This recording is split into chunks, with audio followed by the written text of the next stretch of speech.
안녕하세요. 발전소장입니다.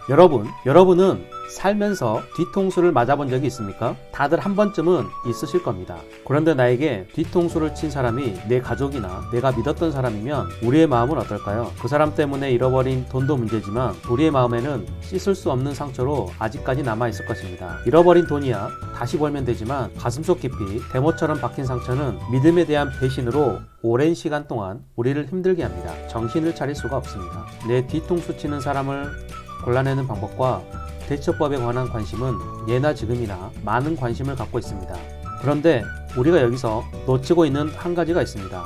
그리고 여기에 나중에 뒤통수 치는 사람에 대한 중요한 대처법이 숨어 있습니다. 그래서 오늘 시간에는 나중에 뒤통수 치는 사람을 알아보는 방법에 대해서 알려드릴 테니 믿었던 사람들에게 배신당하고 마음이 아팠던 적이 있었던 분들은 오늘 영상을 끝까지 시청해 주시기 바랍니다. 나중에라도 내 뒤통수 칠 것 같은 사람의 유형 6가지 중 그 첫 번째, 아부아첨을 잘하는 사람입니다. 우리는 보통 아부라는 단어를 들으면 부정적인 생각을 먼저 떠올립니다. 상대방이 아부를 떠는 게 느껴져서 처음에는 조금 불편한 마음이 들지만 계속 듣다 보니 기분이 좋아집니다. 어느 순간에는 그 사람이 좋아 보입니다. 친하게 지내면서 언니 동생 하며 지내던 사람, 나에게 모든 것을 줄 것처럼 살갑게 굴던 사람, 시간이 조금 지나니 믿음이 갑니다. 그런데 어느 날 갑자기 내 뒤통수를 칩니다. 일단 아부를 해서 나에게 믿음을 심어준 후에 그 믿음을 이용해 이익을 취한 후 사라지거나 다른 가면을 씁니다. 이런 사람은 자신이 반격받지 않게 대비책을 마련해 놓습니다. 그 대비책으로 자신의 힘이 더 세다고 과시하거나 상대의 힘을 약화시킵니다. 또는 내가 믿음이 가는 사람이라고 생각해서 속상해서 노가리에 맥주 한잔하면서 이야기했던 나의 치부를 그 당시에는 같이 공감해주고 같이 울어주던 그 착한 동생이 내 뒤통수를 치면서 내 약점을 쥐고 협박을 하고 협상 카드로 사용합니다. 그렇다면 우리는 아부를 어떻게 구별해야 할까요? 상대 신경 건드릴까봐 두려워 알아서 저 자세를 취하는 사람, 반론을 펴지 않고 언제나 상대의 의견이 옳다고 하는 사람들은 아부하는 사람에 해당합니다. 그러나 우리는 아부라는 것을 알지만 듣기 좋은 소리에 그냥 외면하는 경우가 적지 않습니다. 내 가치를 알아준다는 생각에 기분이 좋기 때문입니다. 때론 아부하는 것을 희석시키기 위해서 가끔 반론을 제시해 나는 너에게 믿을 만한 사람이란 인식을 심어주기도 해 구별하기 어려운 사람도 있습니다. 그냥 항상 내 기준에 맞춰주고 누가 봐도 잘못한 일인데도 옳다고 하는 사람이라면 아부일 가능성이 상당히 높습니다. 특히 내가 잘 나가고 힘이 있을 때 내 덕을 보는 사람일 경우는 그 가능성이 더 높습니다. 이때 나는 그런 사람이 아니라고 하시는 분들이 있을 겁니다. 하지만 우리네 아버지들이 사업이 부도가 나면 아버지에게 덕을 받던 대부분의 사람들이 나몰라라 하는 이유가 여기에 있습니다. 뒤통수 치는 사람은 믿음을 배신한 사람입니다. 아부로 믿게 한 뒤 필요한 것만 얻고 나면 헌신짝처럼 버립니다. 내가 힘을 잃거나 어려워졌을 때 아부하는 사람에게 손해가 가거나 자신에게 더 큰 이익을 주는 사람이 나타날 경우 그 본색을 드러냅니다. 이렇게 뒤통수 치는 것은 믿게 해놓고 배신하는 것이기 때문에 생각할수록 더 분하고 괘씸합니다. 여러분, 하지만 이 일이 비단 뒤통수 치는 사람만의 문제일까요? 여기서 우리는 종종 중요한 한 가지를 놓치고 있습니다. 맞습니다. 바로 뒤통수 맞은 나 자신입니다. 누군가를 믿는다는 것에 대한 우리의 책임은 없을까요? 믿었다 해도 책임은 여전히 나에게도 남아 있습니다. 부하가 잘못했더라도 결과의 책임은 상관이 지는 것처럼 말입니다. 믿었다고 전적으로 손을 놓으라는 말이 아닙니다. 믿었다고 손을 놓는 것은 무책임한 것입니다. 착함에는 가시가 필요하다는 말처럼 믿음에는 행동이 따릅니다. 책임이란 대비책이며 관리입니다. 어느 한 기업에선 새로운 프로젝트를 할 경우 팀에 자율성을 주며 하고 싶은 대로 하라고 합니다. 그렇다고 맡겨놓고 손을 놓는다는 의미가 아닙니다. 간섭하지 않더라도 최소한 중간중간 점검하면서 방향성을 확인하고 문제가 될 부분을 미리 막습니다. 믿고 맡겨도 혹시 모를 문제에 대비하는 것입니다. 우리 인간관계에서의 믿음에도 이런 시스템이 꼭 필요합니다. 한마디로 인간관계의 위기관리 시스템입니다. 인간관계가 원활하게 되려면 가까운 사이라도 적당한 거리가 필요합니다. 앞에서 언급드린 내 치부에 관한 이야기는 나중에 나에게 독이 되어 다시 날아오기 때문에 치명적인 약점이 될 만한 이야기는 그 누구에게도 하지 않는 것이 정신건강에 좋습니다. 명심하시기 바랍니다. 뒤통수 치는 사람, 배신하는 사람들이 자주 쓰는 말이 있습니다. 믿는 사람이 바보지 라는 말을 합니다. 뒤통수 맞고 이 말을 들으면 정말 피가 거꾸로 솟지만 믿은 사람에게도 책임이 있다는 의미입니다. 사전에 잘 살피고 조심했으면 되지 않았냐는 것인데 배신한 사람이 오히려 적반하장으로 나옵니다. 정말 100불도 아니고 1000불 납니다. 하지만 우리는 이 말에서 교훈을 얻을 수 있습니다. 믿었다고 끝이 아니라는 사실, 믿음에도 책임이 따른다는 사실을 다시 한번 느낄 수 있습니다. 아부에서 신뢰를 얻은 사람이더라도 위기관리 시스템을 항상 작동시켜야 합니다. 뒤통수 치는 사람을 찾으려고 할 때 놓치고 있던 한 가지, 나 자신을 살피면 뒤통수 치는 사람에 대처하는 최소한의 위기관리 시스템을 준비할 수 있습니다. 두 번째, 고마움을 모르는 사람. 힘들다고 해서 기꺼이 좋은 마음으로 도와줬는데 고맙다는 말이 없는 사람이 있습니다. 여러분은 힘들 때 도움을 요청했는데 상대방이 도와주면 어떻게 하십니까? 맞습니다. 저희처럼 착한 사람들은 내가 요청을 하던 하지 않았던 나에게 도움을 주는 사람에게 진심으로 감사한 마음을 전하거나 선물이나 금전적으로 보상을 해줍니다. 하지만 도움을 받았는데도 고맙다는 말이 없는 사람들의 심리에는 도움을 받는 부분이 당연하다고 생각하기 때문에 그러한 행동이 나오는 것입니다. 처음에는 딴 생각하니라고 고맙단 말을 안 했나? 라고 생각하고 다음번에 더 큰 도움을 주더라도 기쁨보다는 허무함만 줄 사람입니다. 믿고 맡겨도 배신이 아니라 권리라는 식으로 나올 수 있습니다. 이때 우리는 뒤통수를 맞았다고 생각할지 모르지만 당연하게 생각하는 사람은 원래 하던 대로 했을 뿐입니다. 더 크게 도와주면 고마워할 것이라고 생각할지 모르지만 이건 우리의 착각이었습니다. 작은 도움에서 시작해 점진적으로 도우면서 그 사람을 살피는 것이 낫습니다. 좋은 사람 같아서 두세 번 정도 도움을 줬는데 상대가 이것을 당연하게 여기는 사람이라고 판단된다면 이 도움은 밑빠진 독에 물붓기입니다. 당장 멈추시기 바랍니다. 그 사람과의 관계도 조절이 필요합니다. 예를 들면 이런 경우입니다. 이런 사람들의 특징은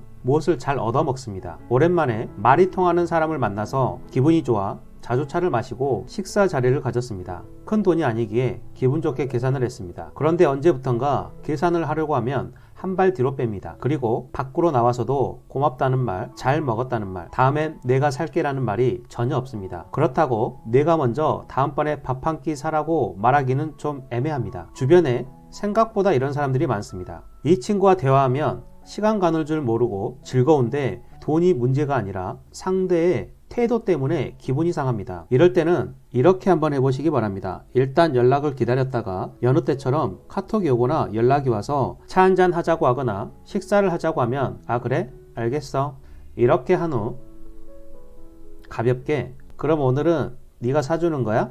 이렇게 한마디를 툭 던져 놓는 것입니다. 이런 식으로 조금 피곤할 수는 있지만 이렇게 조절을 해야만 그 인연이 오래 간다는 것은 이렇게 몇 번 자리를 가져보면 나에게 얻어먹으려고만 했던 사람이었거나 뒤통수 치려고 했던 사람이라면 어느 날부터 연락이 오지 않을 것입니다. 고마워하지 않는 또 다른 사람이 있습니다. 예전에 도와줬으니 이번 건으로 퉁치자며 자기 멋대로 계산하는 사람입니다. 그래놓고 태도는 너무나 당당합니다. 이런 사람은 일 처리가 주먹구구식이고 결과도 예측하기 힘들고 자기 멋대로입니다. 이런 사람은 신뢰하기 힘들어 나중에 딴소리하며 갈등을 일으키기 쉽습니다. 무언가 나를 위해주고 생각해 주는 것 같지만 이 불합리한 행동이 이미 나의 뒤통수를 후려 갈긴 것이나 마찬가지입니다. 세 번째, 약속을 지키지 않는 사람입니다. 약속을 잘 어기는 사람은 신뢰하기 힘들기 때문에 믿음도 저버릴 가능성이 높습니다. 나중에 뒤통수 칠 사람 영순입니다. 의심의 여지가 없습니다. 대표적으로 약속 시간에 번번이 지각하는 사람이 있습니다. 여기서 더 크게 문제되는 사람은 지각한 이유를 거짓으로 둘러대는 사람입니다. 저도 중학교 1학년 때 지각을 했는데 학생 주임 선생님께서 지각한 이유를 묻길래 꼬부랑 할머니께서 수레를 힘들게 끌고 가셔서 밀어드리고 왔습니다. 라고 구라를 쳤다가 비 오는 날 먼지나게 맞은 후로 지금은 구라를 끊고 살고 있습니다. 이런 사람들은 뒤통수 맞는 것에 대해 다른 골치 아픈 문제까지 끌고 올 위험이 있는 사람입니다. 여러분 중에 누군가에게 돈을 빌려주고 돈을 떼인 적이 있는 분들은 왼손을 한번 들어보시기 바랍니다.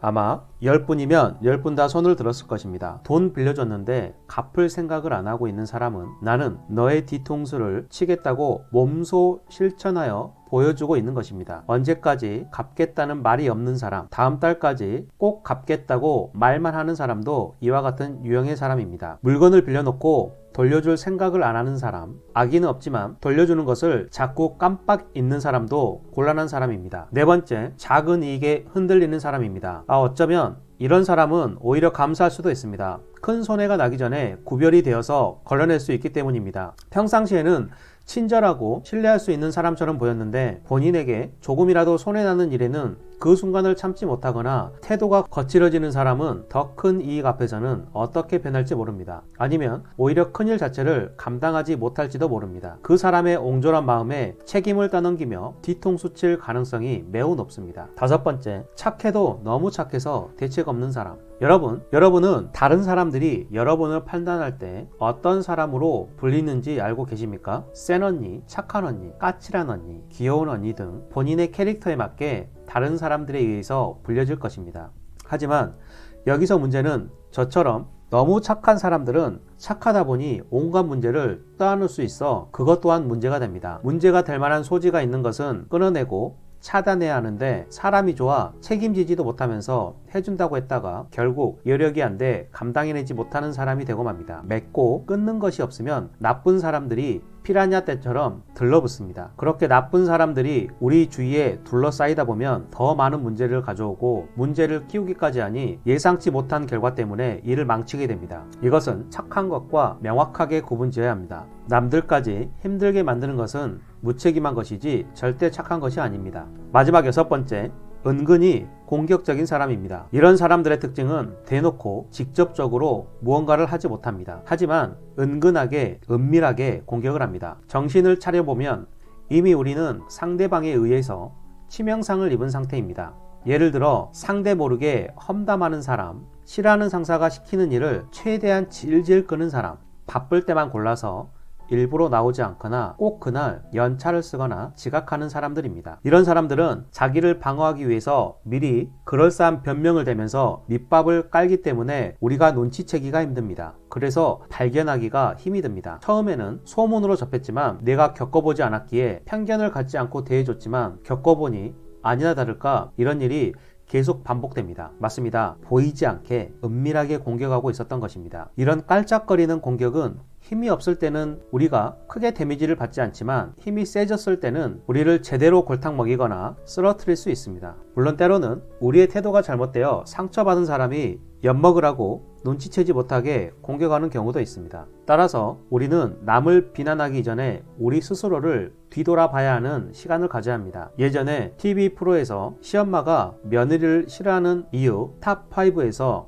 아무도 2위를 맞추지 못했습니다. 그 답은 바로 이유 없음이었습니다. 이렇듯 종종 아무 이유 없이 싫어하는 경우나 무조건 자신이 이기고 어떻게든 상대를 괴롭히려고 하는 태생이 심보가 고약한 사람들도 종종 있습니다. 나를 싫어하는 이유가 없는데 이러니 이런 사람들은 답이 없습니다. 빨리 알아차리고 엮이지 않는 것이 좋습니다. 하지만 같은 조직 내에서 은밀하게 나를 공격하고 있다고 의심이 될 경우 차를 한잔 하거나 술을 한잔 할 때 간접적으로 애둘러서 다른 사람 이야기하는 척 하면서 넌지시 너의 이런 행동을 내가 알고 있다는 식으로 알리면 또 이런 사람들은 눈치가 빨라서 알아차리고 까부는 것을 자제할 것입니다. 하지만 심보가 못해서 간간히 공격을 받을 수 있습니다.